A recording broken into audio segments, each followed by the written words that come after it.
हमारा कोशिश है कि हम दूसरा पति है वो उन बच्चों का, पहले पति से जन्मे बच्चों का वो सौतेला पिता है कि वो अपने प्रॉपर्टी में हिस्सा नहीं देगा।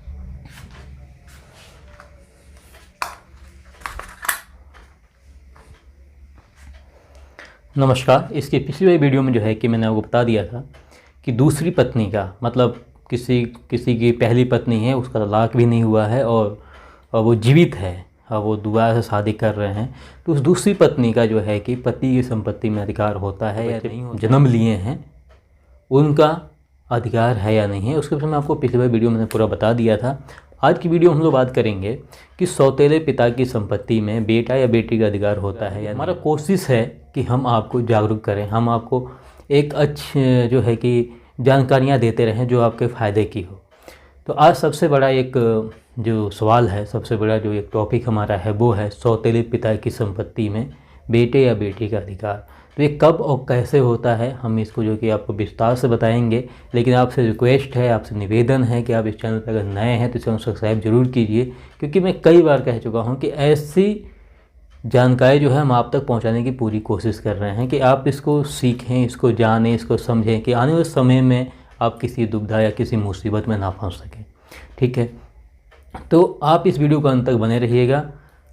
बने रहने से ही आपको पूरी जानकारी जो है कि मिलेगी कि आखिर आज का जो वीडियो था किस टॉपिक था, जिस टॉपिक पे था वो आप पूरा ही नहीं है कि आप इस वीडियो के लास्ट तक बने रहिएगा। ठीक है, अब ये सौतेला पिता किसको कहा जाता है? सबसे पहले आपने ध्यान दिया होगा, एक तो पति ने दूसरी शादी कर ली, पत्नी जीवित थी, तलाक भी नहीं हुआ था और दूसरी शादी कर लिया।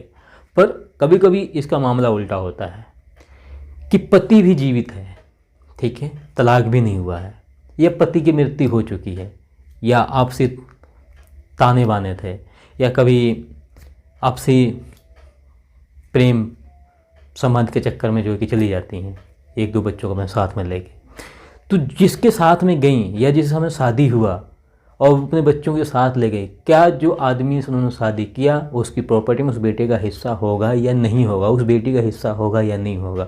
मेन सवाल हमारा यहीं पे था। जो पति है, ठीक है, पहला पति है, जीवित है या मृत्यु हो चुकी है या तलाक हो चुका है, जो भी कुछ हो चुका है, वो उससे जन्मे जो बेटे और बेटी हैं, ठीक है, पहले वाले पति से जन्मे बेटे और बेटी जो हैं उस महिला के साथ में है जिस महिला ने दूसरी शादी की है। और उस महिला की जब शादी हुई तो वो अपने दोनों या एक दो तीन जो भी हो सकते हैं उन बेटे या बेटियों को ले करके वो अपने दूसरे ससुराल चली गई। ठीक, दूसरा जो पति है वो सौतेला पिता कहलाएगा। ठीक है, जो दूसरा पति है वो उन बच्चों का, पहले पति से जन्मे बच्चों का वो सौतेला पिता कहलाएगा। अब वो सवाल एक खड़ा हो जाता है, जब सौतेला पिता है तो वो जो पहले पति से जन्मे बच्चे थे उनका अपनी प्रॉपर्टी में हिस्सा देगा या नहीं देगा? तो यहाँ पे सवाल ये है और उसका जवाब ये है कि वो अपने प्रॉपर्टी में हिस्सा नहीं देगा। उसकी इच्छा है वो दे या ना दे, ठीक है, ये भी नहीं कहूँगा कि नहीं देगा, उसकी इच्छा है। तो सेकंड पति का इच्छा है कि वो पहले वाले पति से जन्मे बेटे या बेटी को हिस्सा अपने प्रॉपर्टी से देगा या नहीं देगा। लेकिन यहाँ पे क्या है, पहले पति से जन्मे बेटे या बेटी दूसरे पिता से जो है जबरदस्ती हिस्सा नहीं ले सकते हैं। ठीक, अब ना ही जबरदस्ती हिस्सा ले सकते हैं, ना ही भरण पोषण का दावा कर सकते हैं। तो इन बच्चों के साथ में अन्याय हुआ ना ही प्रॉपर्टी में कोई हिस्सा है और ना ही भरण पोषण का दावा कर सकते हैं, तो इन बच्चों के साथ में अन्याय हुआ।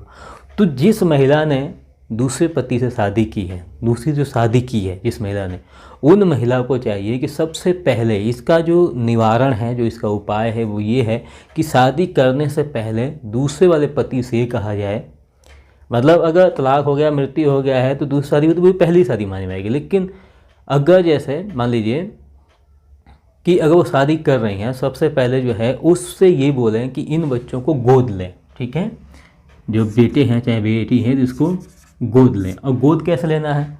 समाज के सामने नहीं, क्योंकि आपको मालूम है ये चीज़, आप जानते हैं कि शादी के बाद की परिस्थितियाँ बदल सकती हैं। ठीक है, कुछ भी हो सकता है, तो इसलिए आगे तक का सोच के 2-3 आदमी के सामने नहीं, कानूनी प्रक्रिया से इन बच्चों को गोद लें। अगर ये कानूनी प्रक्रिया से गोद लेते हैं, अगर ये पति जो है इनका कानूनी प्रक्रिया से गोद लेते हैं, तो इनकी पूरी प्रॉपर्टी में, जो भी प्रॉपर्टी है उसमें पहले वाले पति से जन्मे बच्चों का भी अधिकार होगा।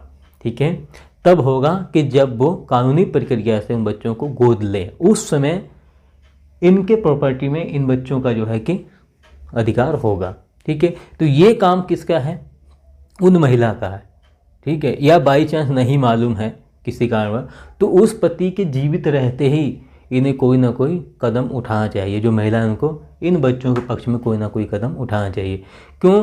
क्योंकि पहले वाले पति से भी जो है, या पहले मतलब जो इनके बच्चे के पहले पिता हैं उनसे भी कुछ नहीं मिला है, और सेकेंड जो पिता हैं उनसे भी कुछ नहीं मिलने के चांस है। अगर इन बच्चों को कुछ भी मिलेगा, अगर गोद नहीं लेते हैं, तो यहाँ से दावा जबरदस्ती कर नहीं सकते हैं, तो ये अपने पहले वाले पिता की संपत्ति में जो है कि दावा करेंगे। ठीक है, अगर पिता जीवित हैं या कोई जब हमारे पिताजी की मृत्यु हो चुकी है, वहाँ चाचा चाची ताऊ अब बड़ी मम्मी हैं, तो हो सकता है वो ना दें। एक कानूनी प्रक्रिया, लंबी एक प्रक्रिया इनको लड़नी पड़ी है। तो उस परेशानी से बचाते हुए उस माँ का, उस अगर जैसे जिसने उस महिला का शादी किया, जिसे बोलते हैं बीच वाले, उनका या उनके मामा मामी का, इनका ये दायित्व होता है कि इस पर विशेष करके ध्यान दें कि पहले जो है कि गोद लेने की बात करें कि भाई आप इन बच्चों को कानूनी प्रक्रिया से गोद लीजिए। ठीक है, अगर कानूनी प्रक्रिया से गोद लेते हैं तो इन बच्चों के भविष्य के साथ में कोई भी खिलवाड़ नहीं होगा। ठीक है, तो आज की एक छोटी सी वीडियो थी जो आपको ये जानकारी देनी थी। अगर आप लोगों को वीडियो अच्छी लगी हो, वीडियो थोड़ी भी पसंद आई हो, थोड़ा भी आपको लगता हो कि यूजफुल है, आपके लिए फ़ायदेमंद है, तो इस वीडियो को लाइक शेयर कमेंट जरूर कीजिए। साथ ही चैनल सब्सक्राइब जरूर कीजिए और कमेंट जरूर कीजिए कि आपको नेक्स्ट वीडियो किस टॉपिक पे चाहिए। ठीक है, उसमें बनाने की पूरी कोशिश करूँगा, समझाने की भी कोशिश करूँगा। तो मिलते हैं आपसे नेक्स्ट वीडियो में, तब तक के लिए जय हिंद।